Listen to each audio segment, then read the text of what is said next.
আগে দুধ বুঝাই দাও ওই আমার কাছে এই দুধটুকু আছে এই দুধটুকু তোমায় খেতে হবে ওই মামা রে ওই দুধটা কিলা ময়না নুর আনছে আনছে করছি বাবা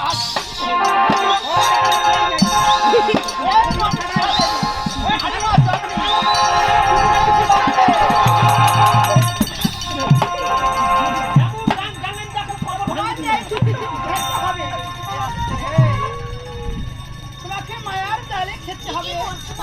দুধ কিন্তু এই মাটিতে ফেলানো যাবে তবে তুমি মায়ার ডালে খেতে পারো তবে আমি এই দুধটুকু তোমায় দিতে পারি আরে এটা বলছো আলালু পালালু না তুমি মায়ার ডালে খেতে পারবে তো